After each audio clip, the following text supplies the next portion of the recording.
오늘은 하나님을 제한하지 말라라는 제목으로 하나님 말씀 전하겠습니다. 이 말씀을 바꾸어서 말하면 우리가 어떤 상황에서도 하나님을 제한하는 것이 아니라, 하나님의 능력을 제한하는 것이 아니라 모든 가능성을 하나님께 열어놓고 전적으로 하나님 의지하며 신뢰하며 그렇게 살아가라, 이 말씀을 우리에게 주시는데요. 그런데 우리는 살면서 하나님을 제한할 때가 있죠. 하나님을 내 생각대로, 내 생각의 박스 안에다가 하나님을 가둬 놓을 때가 있습니다. 여러분, 이렇게 되면 우리 하나님께서 얼마나 안타까워 하실까요? 이것은 마치 지금 비가 많이 내리는데요, 그런데 큰 그릇을 이렇게 놓고 빗물을 받아도 시원찮은데 아주 조그만 그릇을 놓고 빗물을 받는 것과 같습니다. 여러분, 예수님께서 내 믿음대로 될지어다 말씀하셨어요. 그 말이 정확합니다. 우리가 믿는 그 믿음대로 된다라는 거예요. 여러분, 그러므로 이 시간 말씀을 듣는 저와 여러분 가운데 어떤 상황 속에서도 하나님을 제외하지 말고, 우리가 어렵고 힘든 상황에서도, 정말 불가능하고 정말 앞에 장애물이 가로막고 앞에 정말 캄캄할지라도 우리는 어떤 상황 속에서도 하나님을 제한하지 말고 하나님을 하나님 되게 할 때 우리 하나님께서 역사하시고 또 그러한 우리들 너무나 기뻐하시고 저와 여러분의 삶을 반드시 책임져 주실 것입니다. 오늘 본문에 보니까요, 이스라엘 백성들이 하나님을 제한하는 모습을 보게 됩니다. 하나님께서는 이스라엘 백성들에게 젖과 꿀이 흐르는 가나안 땅, 약속의 땅을 하나님께서 주시겠다, 그렇게 약속해 주셨어요. 그 땅에 들어가서 그 땅을 차지하라는 것입니다. 내가 너와 함께 주겠다, 내가 이미 그 땅을 너희에게 주었다, 하나님께서 이렇게 말씀해 주셨어요. 그래서 신명기 1장 21절에 보시면 이렇게 말씀합니다. 우리 함께 읽겠습니다. 시작. 너희의 하나님 여호와께서 이 땅을 너희 앞에 두셨은즉 너희 조상의 하나님 여호와께서 너희에게 이르신 대로 차지하라. 두려워하지 말라, 주저하지 말라 한즉. 여러분, 이것이 하나님의 말씀이었습니다. 그런데 12명의 정탐꾼이 가나안 땅을 정탐하고 돌아왔는데 어떤 보고를 합니까? 먼저 그 땅은 과연 젖과 꿀이 흐르는 땅입니다. 그러면서 그 땅의 과일들을 보여주는 거예요. 뭐 예를 들면 이 포도송이를 보여주는데요, 포도송이가 달린 그 가지를 베어가지고 너무 커가지고요, 그냥 일꾼 두 사람이 그것을 막대에다가 껴가지고 그렇게 이동할 정도로 과일들이 크고 풍성했습니다. 그런데 여기까지는 이 12명의 정탐꾼들의 그 견해가 일치했습니다. 모두 다 동의를 했어요. 정말 가나안 땅은 풍성한 땅입니다. 그런데 이어지는 보고를 보면 여호수아와 갈렙을 제외한 10명의 정탐꾼은 어떤 보고를 합니까? 아주 부정적으로 보고를 해요. 그 땅에 대해서 악평을 해버립니다. 사실 이렇게 된 이유는 그 나머지 10명의 정탐꾼들은 그 땅의 풍성함, 그 땅을 보는 것이 아니라 그 땅에 거주하는 사람들을 본 거예요. 사람들을 보니까 신장이 너무 큰 것입니다. 키가 엄청나요. 그리고 또 너무 강해 보입니다. 또 성읍을 보니까요, 뭐 으리으리하고 너무 견고해 보입니다. 그러면서 특히 그 땅에서 우리가 아낙 자손을 보았습니다, 그런 말을 하는 거예요. 여러분이 아낙 자손은 키가 큰 거인들인데, 뭐 예를 들면 우리가 잘 아는 이 골리앗과 같은 사람이에요. 물론 이때 당시에 골리앗 산 사람은 아니지만 골리앗처럼 정말 거인이었다는 것입니다. 그런데 그런 시각으로 사람들을 바라보고 또 반대로 나를 바라보니까 어떻게 됩니까? 그 사람들은 정말 신장이 장대하고 거인들인데 이에 비해서 우리는 메뚜기와 같다, 그렇게 보고를 하는 거예요. 그래서 그들이 내린 결론이 무엇입니까? 우리는 그 땅을 차지할 수가 없습니다. 그들은 우리보다 강합니다. 이게 결론이에요. 한마디로 말하면 그들은 스스로 하나님을 제한해버린 것이죠. 하나님께서는 이미 이스라엘 백성들에게 그 땅을 주시겠다고 약속하셨어요. 너희는 그 땅을 차지하라는 것입니다. 겁낼 것 없고 하나님께서 너희와 늘 함께 해주시겠다 약속해 주셨어요. 그런데 10명의 정탐꾼들은 그 하나님을 바라보지 못하고 하나님 약속의 말씀을 붙들지 못하고 그 땅의 사람들을 보고 움츠려들고 절대로 그 땅을 우리가 차지할 수 없다, 우리는 불가능하다, 그러면서 하나님을 스스로 제한해버렸다는 것입니다. 그랬을 때 그 결과 어떤 일이 벌어집니까? 하나님께서 이스라엘 백성들을 광야 40년 길로 돌리세요. 그리고 여호수아와 갈렙을 제외한 그 나머지 모든 사람들, 출애굽 1세대들은 그 광야에서 다 죽게 되는 것입니다. 자, 그런데 우리가 여기서 한 가지 알아야 될 사실은요, 여러분, 10명의 정탐꾼들이 본 대로 정말 가나안 땅의 사람들이 그렇게 힘세고 강한 사람들일까요? 그들이 그렇게 천하무적일까요? 그렇지 않아요. 여러분, 나중에 여호수아서에 가보면 이 가나안 땅 여리고 성에 사는 이 기생 라합이 나오는데요, 기생 라합이 이런 고백을 합니다. 그의 고백 속에서 가나안 사람들이 이스라엘 백성들을 어떻게 생각하고 있는가, 그것이 드러나는데요. 여러분, 기생 라합이요, 나중이에요. 이거는 나중 일인데 이스라엘 백성들 가운데 그 2명의 정탐꾼들을, 그 몰래 들어온 2명의 정탐꾼들을 숨겨주죠. 그러면서 기생 라합이 그들에게 이런 말을 합니다. 여호수아 2장 9절이에요. 말하되 여호와께서 이 땅을 너희에게 주신 줄 내가 아노라. 우리가 너희를 심히 두려워하고 이 땅의 주민들이 다 너희 앞에서 간담이 녹나니. 이 땅의 주민들이, 이 가나안 땅의 주민들이 이미 너희들 앞에서, 이스라엘 백성들 앞에서 간담이 다 녹아버렸다는 것입니다. 여러분, 어찌 이런 일이 벌어졌을까요?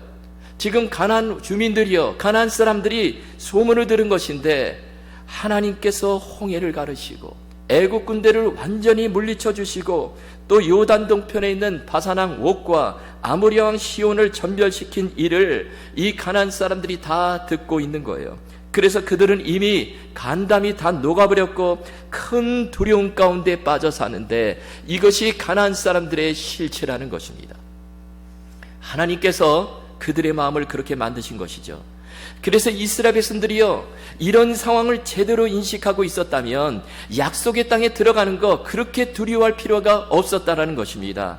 하나님께서는 이미 그 땅을 차지하도록 다 조치를 해 놓으신 거예요. 그런데 이스라엘 백성들 그것을 보지 못하고 그 가나안 사람들의 신장을 보고 거대한 성읍만 보고 그러다가 온갖 원망과 불평을 쏟아내고 우리는 못 들어갑니다. 그러다가 여러분, 이렇게 하나님을 제한해 버리니까 바로 그들이 서 있는 그 광야가 그들의 무덤이 되어버렸다는 것입니다. 여러분, 우리가 우리 입장에서 생각하는 것이 아니라 하나님 입장에서 한번 생각을 해보세요. 하나님께서 자신을 제한하는 사람들에게 어떤 마음을 가질까요? 하나님께서 내가 어떤 취급을 받는다, 그렇게 생각하실까요? 만약에 여러분의 자녀가 이제 대학에 들어가서 등록금을 내야 되는데, 그런데 아버지에게 등록금을 달라 그렇게 하지 않고요, 그냥 옆집의 아저씨에게 가서 등록금을 달라고 그리고 말도 안 하고요, 말도 안 하고 그렇게 하고, 그리고 와서 하는 말이 아버지는 돈 없잖아, 가난하잖아. 그러면 여러분, 그 아버지 기분이 어떻겠습니까? 너무 속상하겠죠. 화가 날 것입니다.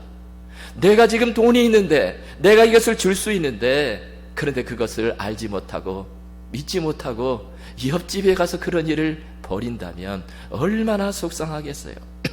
그런데 여러분, 하나님을 제한한다는 것은 단순히 그 정도가 아닙니다. 그보다 훨씬 더 하나님께서 모멸감을 느끼신다는 거예요. 그래서 민수기 14장 11절에 가면 하나님께서 이렇게 말씀하십니다. 우리 함께 읽겠습니다. 시작. 여호와께서 모세에게 이르시되 이 백성이 어느 때까지 나를 멸시하겠느냐? 내가 그들 중에 많은 이적을 행하였으나 어느 때까지 나를 믿지 않겠느냐? 여러분, 여기 보니까 이 백성이, 이스라엘 백성들이 어느 때까지 나를 멸시하겠느냐? 여러분, 지금 하나님은요, 이스라엘 백성들이 하나님을 제한하고 우리가 저 땅에 들어갈 수 없습니다, 이렇게 말했을 때 하나님은 철저하게 이스라엘 백성들에게 내가 지금 멸시를 당하고 있구나, 그렇게 생각을 한다라는 것입니다. 시편 78편에 보면 또 이런 말씀이 나옵니다. 이스라엘 백성들이요, 놀라운 하나님의 기적을 체험해요. 그 기적의 그 기록이요, 그 시편 78편에 기록이 되어 있는데요, 하나님께서 홍해를 갈라주셔서 이스라엘 백성들을 바다 사이로 건너가게 하십니다.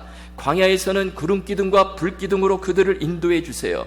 지금 눈으로 구름기둥과 불기둥을 보는 거예요. 또 만나와 메추라기를 내려주십니다.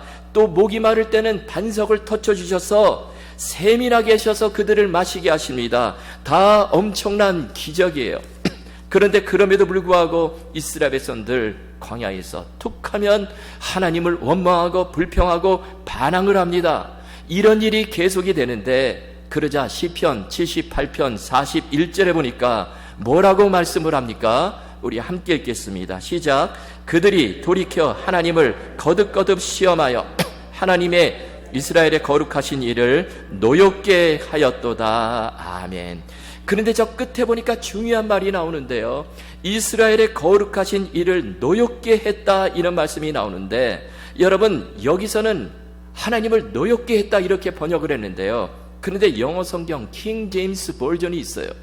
이 킹 제임스 영어 성경은요, 원문에 가장 가깝게 번역을 했다는 그런 성경인데, 그런데 이 말씀을 어떻게 번역을 했냐면 They limited the Holy One of Israel, 즉 그들이 이스라엘의 거룩하신 분을 리미티드 했다, 제한했다, 이렇게 번역을 하고 있다라는 것입니다.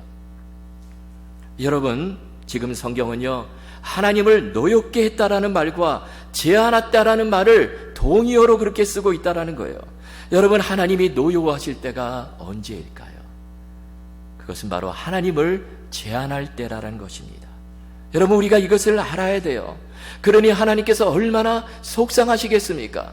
우리가 하나님을 제한하다 보면, 우리가 하나님을 내 생각의 박스에다 가둬 놓고 안 돼, 하나님을 할 수 없어, 그냥 내가 해야 돼, 이렇게 되면 하나님께서 멸시를 당하고 하나님께서 노여워하신다라는 것입니다. 그러나 반대로 우리가 하나님을 제한하지 않고 하나님을 하나님 되게 하고 하나님의 전능하심, 하나님의 능력을 온전히 신뢰하고 나갈 때 하나님께서 그러한 사람들을 어떻게 대하십니까? 너무 기뻐하세요. 그리고 은혜를 베풀어 주시고 자비를 베풀어 주시고 뭐 말로 갖다 붙일 수 없을 정도로 놀라운 축복을 해주시고 그 길을 인도해 주신다라는 거예요. 여러분, 우리가 비행기를 타고 이륙을 하게 되면 하늘로 올라가는데요, 그때 이때 창가에서요, 창문을 통해서 밑을 내려다보면 다 작아 보이죠. 뭐 사람은 거의 보이질 않고요, 자동차도 뭐 콩만해 보이고, 그리고 우리가 여기서 자동차 타고 갈 때 뭐 한 80마일 90마일로 막 그렇게 달려보면 뭐 엄청난 속도를 느껴지죠. 근데 비행기에서 보면 자동차가요, 엉금엉금 기어가요. 그냥 뭐 가는 것 같지도 않아요. 뿐만 아니라 집들, 빌딩 다 똑같아요. 그냥 성냥갑 같이 너무나 작습니다. 또 강들, 우리가 보는 강들 엄청나죠. 그런데 저 위에서 보면요, 강들이 완전히 실처럼 너무나 가느다랗게 보입니다. 여러분, 비행기 타고 하늘로 높이 올라가면 갈수록 더 작아 보이는 거예요. 여러분, 우리가 하나님을 제한하지 말아야 될 이유가 바로 여기 있습니다. 우리가 하나님을 더 가까이 하면 할수록, 하나님을 더 신뢰하면 할수록 이 세상의 문제들이 다 작아 보이게 된다는 거예요. 하나님이 어떤 분이십니까? 하나님은 전능하시고 온 우주 만물을 만드시고 우리 모든 사람의 생사화복을 주관하신 분이신데, 그런 하나님을 전혀 제한하지 않고 그 하나님께 내 모든 문제를 다 맡겨버리면, 온전히 신뢰하게 되면 문제가 사실 더 이상 문제가 되지 않는다라는 거예요. 여러분, 이스라엘 백성들의 문제가 무엇입니까? 그들은요, 지금 망원경을 거꾸로 보고 있는 것과 같습니다. 여러분, 우리 어렸을 때 망원경 이렇게 보는 놀이 했죠. 망원경 제대로 이렇게 들고 보면요, 엄청나게 크게 보입니다. 그런데 이렇게 거꾸로 들고 한번 보세요. 그러면 완전히 다 너무 작아서 완전히 개미처럼 보입니다. 그런데요, 여러분, 이렇게 우리 인생의 망원경을 거꾸로 들고 하나님을 보는 사람들이 많다라는 거예요. 이렇게 되면 하나님이 작아 보일 수밖에 없습니다. 여러분, 하나님은 너무나 크신 분인데 우리의 믿음의 망원경, 우리의 정말 이 불신의 만환경을 들고 이렇게 거꾸로 들고 하나님을 바라보는 순간 하나님이 작아 보이게 되고, 그렇게 되면 사랑과 문제는 너무나 크게 보이게 되는 것입니다. 여러분, 우리는 인생의 만환경, 이 믿음의 망원경을 제대로 들고 보아야 하는 것입니다. 다윗이 그랬죠. 소년 다윗이 블레셋 장수 골리앗 앞에 서게 됩니다. 골리앗 키가 얼마나 큰지요, 완전 거인이에요. 성경에 보니까 그 키가 6규빗 한 뼘이다 이렇게 기록을 하는데, 계산하면 2m 90이 넘어요. 거의 3m 가까이 됩니다. 완전 거인이죠. 뿐만 아니라 뭐 방패, 투구, 갑옷 온갖 것으로 다 무장을 했어요. 그런데 다윗 그 골리앗을 보고 전혀 두려워하지 않습니다. 그 이유는 하나님을 크게 본 거예요. 이 믿음의 만환경을 제대로 들고 보고 있는 것입니다. 다윗은 하나님을 절대 제한하지 않아요. 그러니까 골리앗이 오히려 너무 작아 보이고, 그래서 그 골리앗을 하나님의 도움으로 넘어뜨리게 되는 것입니다. 여러분, 믿음이 너무나 중요한데요, 믿음이 무엇입니까? 믿음은 하나님을 제한하지 않는 거예요. 어떤 상황 속에서도 하나님을 하나님 되게 하는 것입니다. 예레미야 32장 27절에 보면, 나는 여호와여 모든 육체의 하나님이라 내게 할 수 없는 일이 있겠느냐. 우리 하나님의 말씀이에요. 우리 하나님은 절대로 할 수 없는 일, 능치 못하심이 없으시다라는 것입니다. 우리가 그 말씀 그대로 믿고 나가는 거예요. 여러분, 우리가 현실을 보고 사람을 보고 문제를 보고 그렇게 하나님을 제한하게 되면 사실 우리에게 답이 없습니다. 여러분, 염려에 사로잡혀서, 두려움에 사로잡혀서, 내 이성과 생각에 사로잡혀서 그렇게 제한하면 사실 하나님이여 진노하세요. 그러나 하나님을 제한하지 않게 되면, 하나님을 온전히 신뢰하고 나가면 하나님이 너무나 기뻐하시고 저와 여러분의 길을 보장해 주신다라는 거예요. 여러분, 혹시 우리가 살면서 걱정이 생기고 의심이 생기고 과연 하나님께서 하실 수 있을까? 이렇게 하나님 제한하고 싶을 때가 있잖아요. 그때는 좀 이렇게 생각을 했으면 좋겠습니다. 예를 들면 우리가 지금 어떤 기도 제목을 놓고 기도를 하는데요, 그런데 그 기도 제목이 이루어질 것 같지가 않아요. 현실적으로 볼 때 힘들어 보입니다. 그런데 그때 우리가 선택할 수 있는 길은 두 가지예요. 하나는 뭐 그렇지, 뭐 하나님께서 어떻게 하시겠어, 못 하실 거야, 그러면서 의심하고, 여러분 이렇게 되면 분명히 낙심과 절망이 찾아오겠죠. 그런데 여러분, 사실 이것은요 우리에게 전혀 도움이 되지를 않아요. 완전 손해입니다. 이득이 안 돼요. 예수님께서도 너희가 염려함으로 키를 한 자나 더할 수 있느냐 말씀하셨는데, 여러분 우리가 염려하고 의심하고 하나님을 제한해 버리게 되면 남는 것은 낙심과 절망뿐이라는 것입니다. 우리에게 엄청난 손해죠. 그런데 그것이 아니라 또 한 가지, 하나님을 온전히 신뢰하는 것입니다. 그래, 한번 제대로 믿어보자. 하나님을 온전히 믿는다고 뭐 손해볼 것이 무엇인가? 그러면서 정말 믿는 거예요. 하나님을 제한하지 않고 하나님을 있는 그대로 받아들이고 믿는 것입니다. 이렇게 되면 계속해서 우리 마음 가운데 희망이 솟아나요. 여러분, 이것이 우리에게 훨씬 더 유익하다라는 것입니다. 그러면 우리는 이 두 가지 중에 어떤 선택을 해야 될까요? 당연히 하나님을 온전히 믿는 쪽을 선택해야 하는 것입니다. 미국의 토크쇼의 여왕 오프라 윈프리가요, 한 번은 꿈은 이루어진다라는 주제로 이 깜짝 쇼를 진행을 했습니다. 어떤 내용이냐면, 형편이 너무 어려워가지고 고물차를 바꾸지 못하는 사람에게 새 차를 선물하겠다, 그런 방송을 한 것입니다. 대신 조건이 있어요. 왜 새 차가 필요한가? 얼마나 사정이 어려운가? 그 사연을 적어가지고 편지로 보내주면 그 중에서 선발을 해가지고 새 차를 선물하겠다는 거예요. 그런데 그 방송을 듣고 대다수 많은 사람들은요, 흥미로운데 그러면서 그냥 거기서 그쳤어요. 편지를 보내질 않았습니다. 그런데 그 말을 믿고 사연을 적어보낸 사람들이 있었어요. 아주 자신의 사연을 정성껏 적어보냅니다. 그런데 그 사연을 보낸 사람들 가운데 276명의 사람들을 선발해서 이 오프라 윈프리 쇼의 방청객으로 초대를 한 거예요. 그리고 오프라 윈프리는요, 그 중에서도 11명을 선발해가지고 앞으로 나오게 해가지고요, 그들에게 이름을 부르면서 그들에게 자동차 키를 하나씩 나누어 주었습니다. 그 차는 미국의 제너럴 모터스사가 만든 스포츠 세단 폰티악 G6 자동차였습니다. 너무나 큰 선물이죠. 얼마나 좋겠습니까? 그리고 나머지 방청객 265명에게는 작은 상자 하나씩 나눠주고, 그러면서 이런 말을 하는 거예요.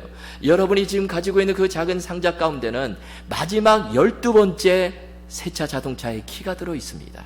한번 열어보세요. 그러는 거예요. 그러자 방청객 나머지 265명의 사람들이요, 자기들이 다 받은 그 상자를 열어봤는데, 그런데 놀랍게도요, 깜짝 정말 놀라운 일이 벌어졌는데요, 그들 모두에게 이 세차 키가 다 들어있는 거예요. 그러자 여기저기서 탄성이 쏟아져 나옵니다. 오 마옵소서, 고맙습니다, 믿을 수가 없네요, 이런 감탄사가 터져 나오는데, 그들 모두가 다 그 세차를 똑같이 선물로 받은 거예요. 여러분, 오프라 윈프리의 약속을 믿고 자신의 사연을 정성껏 적어보낸 사람들은 결국에 그들의 소원을 이루게 된 것입니다. 그러나 설마 그럴까? 그러면서 그저 그냥 흥미로만 여기고 편지를 쓰지 않았던 많은 사람들은 그 선물을 받지 못했다라는 거예요. 여러분, 우리도 마찬가지입니다. 우리도 하나님의 전능하심을 믿고 하나님의 약속을 온전히 믿고 하나님을 제한하지 않고 어떤 상황 속에서도 어떤 어려운 가운데서도 내 사연을 하나님 앞에다 쏟아놓을 때, 간구할 때 우리 하나님께서 그 기도를 들으시고 이루어 주신다라는 거예요. 언제인지 모르지만 하나님의 방법으로 생각지도 못한 때에 하나님께서 기억하시고 이루어 주신다라는 것입니다. 여러분, 우리가 하나님을 제한하고 의심하고 낙심하고 절망하고 그렇게 사는 것보다 모든 가능성을 끝까지 하나님께 열어놓고, 그래 이제부터 내가 정말 하나님 신뢰하며 한번 가보자, 내가 하나님을 절대로 의지하며 한번 가보자, 이것이 내게 절대 손해가 아니야, 그러면서 끝까지 하나님 신뢰하며 나아갈 때 결국에 하나님께서 너무 기뻐하시고요, 그런 사람들을 반드시 책임져 주신다라는 것입니다.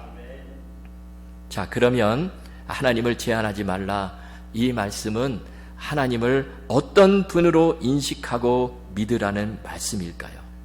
우리가 잘 아는 대로 그것은 하나님을 전능하신 하나님으로 믿으라는 것입니다.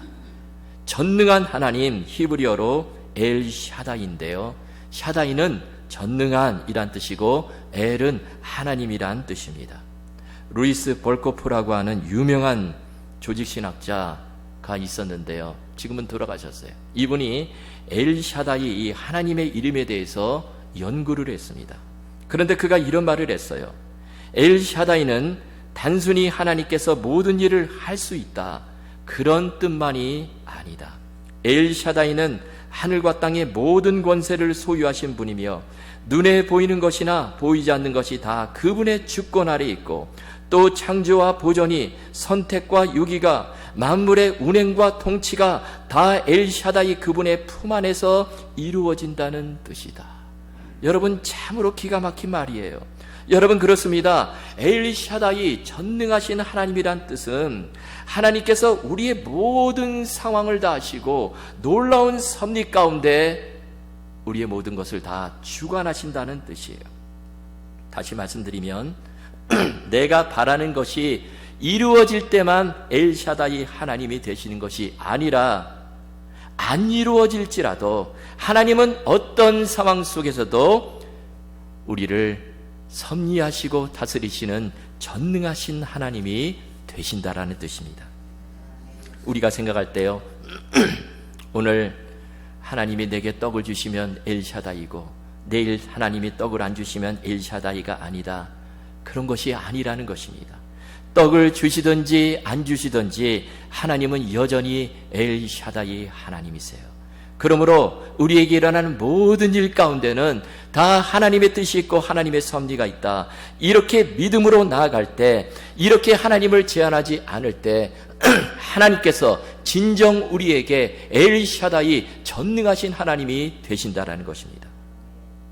베드로가요, 밤새도록 바다에서 물고기를 잡는데 한 마리도 못 잡아요. 베드로 입장에서는 절망이죠. 불행입니다. 그러나 하나님 편에서는 그렇지 않아요. 여러분, 하나님 편에서는 오히려 그것이 기적이고 축복입니다. 여러분, 베테랑 어부 베드로가요, 밤새도록 송사리 한 마리 못 잡는다. 이것이 말이 됩니까? 말이 안 되죠. 웬만하면 아무리 그래도 그 그물에 피람이 한두 마리라도 걸려들어요. 그런데 그날따라 한 마리도 안 잡히는 거예요. 여러분, 왜 못 잡았을까요? 우리가 이런 상상을 할 수 있습니다. 하나님께서 보이지 않는 기적을 일으키십니다. 베드로가 그물을 던질 때마다 물고기를 다 쫓아버리는 거예요. 베드로가 오른쪽으로 그물을 던지면 하나님께서 물고기 다 쫓아버립니다. 왼쪽으로 그물을 던지면 하나님께서 다 물고기 다 쫓아버리는 거예요. 여러분, 사실 이거 우리 눈에 보이진 않지만 이것이 보통 기적이 아닙니다. 그런데 왜 하나님께서 이런 기적을 베푸셨을까요? 여기 다 뜻이 있습니다. 그것은 베드로로 하여금 빈손으로 돌아오게 하시고 빈손으로 돌아오는 것이 베드로에게 축복이기에, 빈손으로 베드로가 배를 몰고 그 해변에 도착했을 때 어떤 일이 벌어집니까? 거기서 바로 예수님을 만나게 되죠. 예수님께서 베드로에게 뭐라고 말씀하십니까? 깊은 데로 가서 그물을 내리라 말씀하세요. 그래서 그 말씀에 순종해서 다시 한번 깊은 데로 가서 그물을 내렸더니 배가 정말 물고기로 뒤덮일 정도로 엄청난 기적이 일어나게 되는 것입니다. 여러분, 베드로가 물고기 한 마리도 못 잡았을 때 그때도 엘샤다이 하나님이세요. 뿐만 아니라 하나님께서 베드로의 그 배에 물고기를 가득 채워주셨을 때도 그때도 엘샤다이 하나님이시라는 것입니다. 그러므로 우리에게 중요한 것이 어떤 상황 속에서도 우리가 모든 가능성을 다 하나님께 열어놓고 하나님을 제한하지 않고 나간다면 우리는 반드시 우리 삶 속에서 엘샤다이 하나님을 만나게 된다라는 거예요. 여러분, 요셉이 그렇잖아요. 요셉 가정에서 온갖 사랑 다 받고 그렇게 지내다가 17살 나이에 애굽의 노예로 팔려가게 되죠. 상상도 못할 일이 벌어집니다. 온갖 고생을 다 하다가 또 보디발의 아내의 유혹을 물리쳤더니 감옥에 떨어지게 되죠. 여러분, 우리는요, 사실 그 스토리를 보면 이미 결론을 다 알고 그 이야기를 보니까 그저 마음이 평안한 마음으로 그렇게 보지만 요셉의 입장에서는 전혀 그렇지 않죠. 여러분, 감옥에 들어가면 이때 당시 전혀 기억이 없습니다. 감옥에서 평생 살다가 죽는 거예요. 당시에 감옥의 죄수들 다 그렇게 생각하는 것이 맞습니다. 그런데 요셉 그 감옥 안에서도 하나님을 제한하지 않습니다. 지금도 하나님께서 섭리의 손길로 나를 인도해 주심을 믿는 거예요. 그 자리에서도 하나님을 온전히 신뢰합니다. 그런데 하나님은 그때도 요셉이 감옥 안에 갇혀 있을 때에도 전능하신 하나님이셨어요. 마치 보이지 않게 베드로가 던진 그물 옆에 물고기를 다 쫓아버리듯이 하나님께서 이미 그 감옥 안에 술 맡은 관원장, 떡 굽는 관원장을 입에 놓으시고 그들을 통해서 하나님께서 요셉을 애굽 왕 바로 앞으로 올려주시는 것입니다. 여러분, 하나님은요, 어떤 상황 속에서도 전능하신 하나님, 엘샤다이 하나님이시고 하나님의 그 놀라운 손길로 요셉을 이끌어 가시는 것입니다. 그래서 요셉이요, 그 애굽의 총리가 상상도 못할 그 총리가 되는 것입니다. 여러분, 혹시 지금 어려운 가운데 계십니까? 풀리지 않는 문제 가운데 계십니까?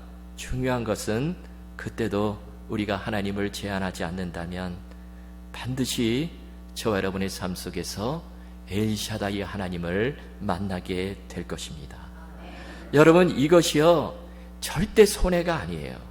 우리가 살면서 낙심하고 절망하고 안 돼, 그런 쪽을 선택하는 것이 아니라 엘샤다이 하나님, 전능하신 하나님, 어떤 상황 속에서도 그 하나님께 내 마음문을 열고 제한하지 않고 그렇게 하나님을 신뢰하며 선택하며 나아갈 때 하나님께서 반드시 놀라운 역사, 하나님의 기적의 역사를 보여주실 것입니다.